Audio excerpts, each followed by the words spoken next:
You can talk about anything.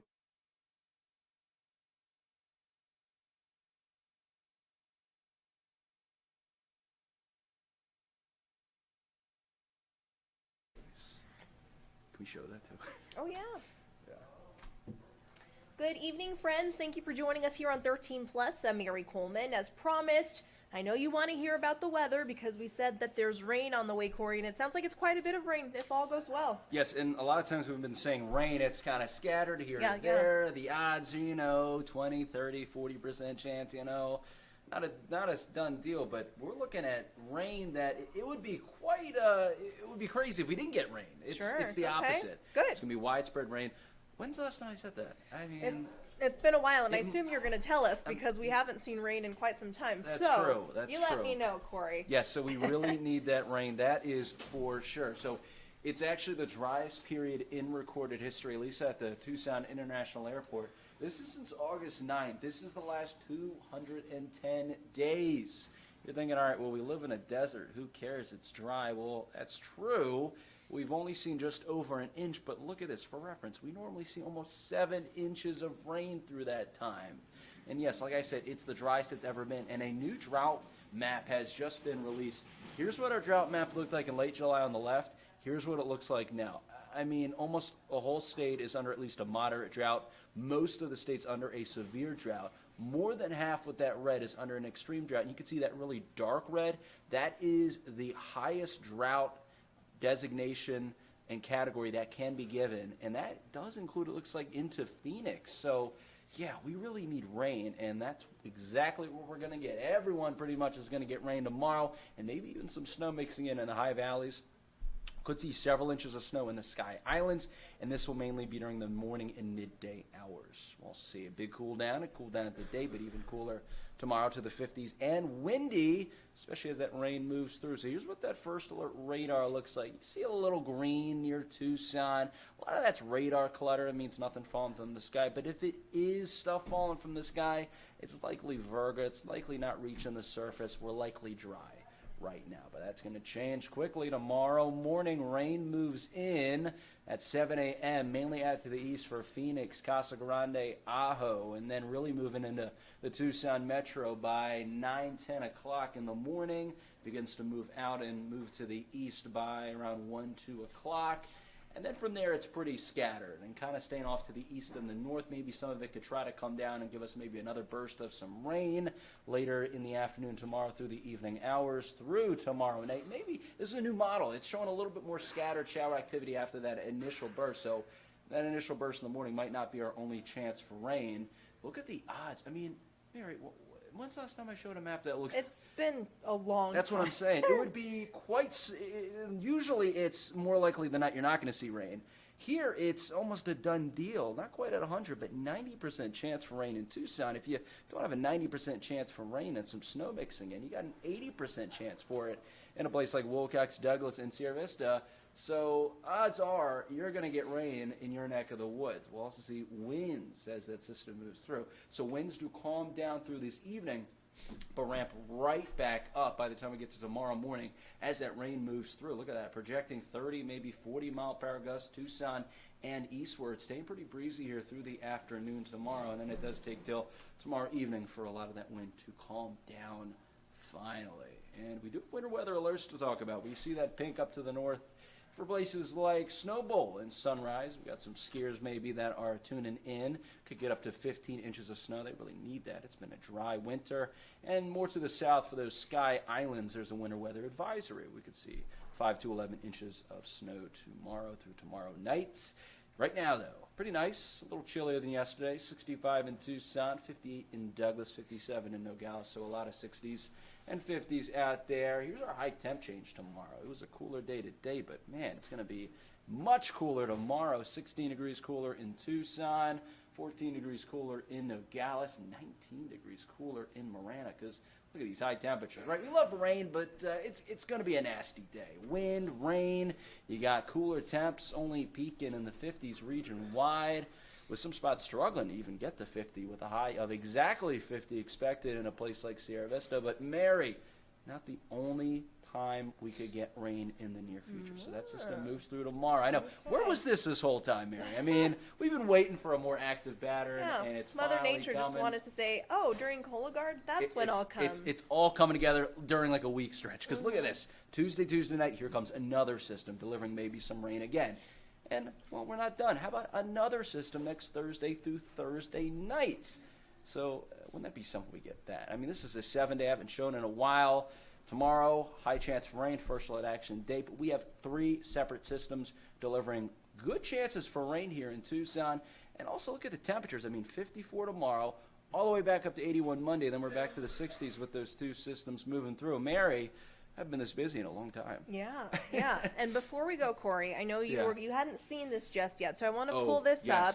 This is Jackie. She's the mama eagle. love it. This is live video from Big Bear in California. It's snowing there, but she just had a couple of babies. They're underneath her. okay, She's gotta keep 'em protecting warm. them. Yep, keeping them warm. And yeah, because Corey saw this and he said, "Is that snow? Where is this?" I'm like, "Oh, it's this is in Big Bear." But we've had all eyes on Mama and the daddy. His name's Shadow. He's probably out looking for food. Who knows what he's doing right now? But That is isn't awesome. it cute? She It is finally got cute. some babies. She And lost some last year, so she got her Aw. babies.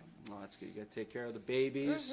Good job, Eagle. And I'll also say this. The snow that you're seeing from Big Bear, that's the same system that's going to deliver the rain to us tomorrow. Very so, interesting. probably not going to see snow in Tucson. Sure. But hey, in the higher elevations, it could look like this there tomorrow. There you go. And Yes. hopefully Jackie can get warm, so maybe the snow will move out of there so that she can dry up and have some fun with her baby. For So, sure, for thanks, sure. Corey. Yes.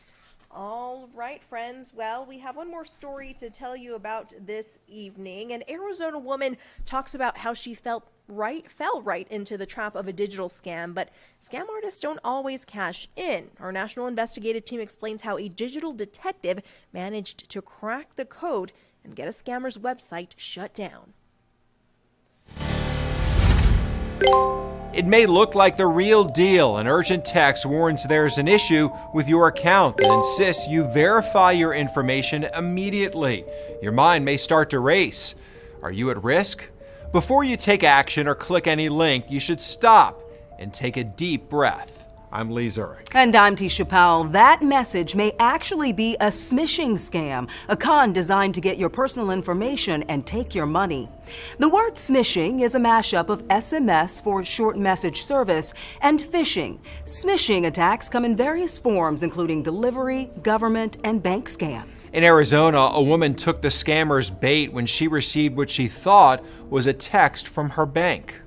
It's a familiar sound followed by a request from an unfamiliar number. It said, Wells Fargo alerts, did you authorize a $4,427.10 wire/quick pay to Alice Rear?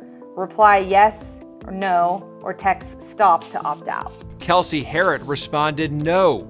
Little did she know that's all it took for her to end up on a scammer's hook. And within a half a second, I get a call. Kelsey was lured in by a smishing scam. Smishing usually starts with a text containing a strange-looking link from what appears to be a trusted source, like a bank. The goal of the scam is to trick people into sharing sensitive information such as passwords or credit card numbers. Kelsey transferred almost $2,000 out of her bank account and right into the scammer's hands. I made all the moves, but he coached me through it and made me feel like he was a legitimate agent. In Kelsey's case, her money was gone and the bank closed their investigation. But a digital detective in Louisiana untangled the World Wide Web to find the source of a text behind a toll scam. Investigative reporter Meg Gatto takes an in-depth look at the unprecedented steps that got a fraudulent website shut down. Thousands of phones across Louisiana pinged with the same incoming text.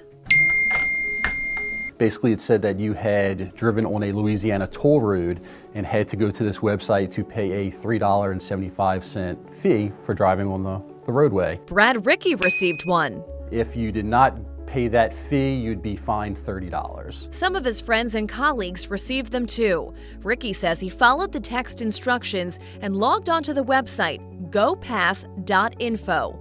Ricky says what popped up looked like a real site. This is the legitimate Louisiana DOTD Go Pass logo with the font, the styling, the coloring. The website asked for credit card information to pay a $3.75 toll.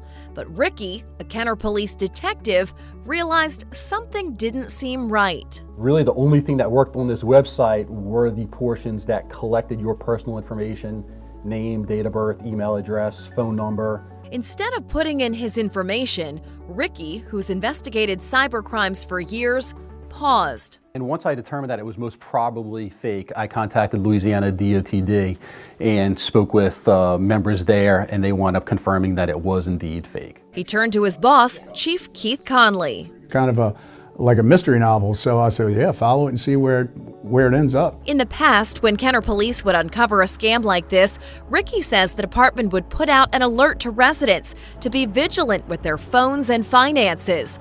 But beyond that, the police department was limited in what it could do. Ricky was determined not to stop there. We needed to get it shut down as soon as possible. So he reached out to the Department of Homeland Security Investigations. We are a federal law enforcement agency, and we conduct federal criminal investigations on a global scale. Special Agent Jessica Zappardo says the text Ricky received is a clear example of a smishing scam. It is a cyber attack that uses a fake text message to trick people into sharing sensitive information. She believes it targeted people all over the state and in other parts of the country.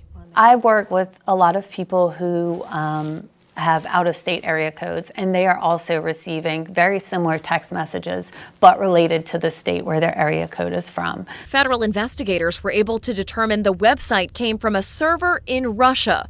Tracking down the people responsible, not an easy task. Because what can you do? You know, the Kenner Police Department can't go to Russia and arrest anyone. Homeland Security investigators worked with Ricky to devise a plan, something the feds have done in the past, but never before in Kenner. I submitted a search warrant to a judge here in Jefferson Parish. She reviewed it and signed it, which allowed us to seize the website. Now, seizing a website, that's pretty unprecedented. That's correct. I know of no other local agencies who have done this before. What is the purpose of seizing a website? Well, you want to get it shut down so it's not actively scamming anyone. So this is the current screen that pops up that has been seized. It took me a while to comprehend what he was talking about. Then when he said that all that traffic was redirected to us to show this banner that it was a fraud, then it kind of sunk in, and I thought that was pretty neat. According to the chief, so did the Jefferson Parish judge who signed the warrant. The judge called him and commended him because they had never seen anything like this before either. The work he did actually saved citizens money and the anxiety and going through the steps of having to redo your identity, basically, if your identity gets stolen. Cybersecurity expert Nam Nguyen has heard of these types of smishing scams before. It's actually pretty prevalent. But what he hasn't seen, what Kenner PD did. I was actually pretty impressed that they found the right organization to report it to and to collaborate with to take it down. I thought that was pretty awesome. Laying the footprint for how other local law enforcement agencies can tackle this type of crime. A lot of our surrounding municipalities and sheriff's offices reached out to us to get some further information, which we gladly shared. It may be baby steps in this new frontier of combating cyber crimes, but Chief Conley says, now it's like a game of whack-a-mole, but who knows? Eventually, maybe it'll lead to other, bigger seizures of other servers. If you received a text message claiming you owe a toll and gave your credit card information, investigators say you should closely monitor your personal information and reach out to local law enforcement to file a report. You can also report fraud online to the FBI's Internet Crime Complaint Center at ic3.gov.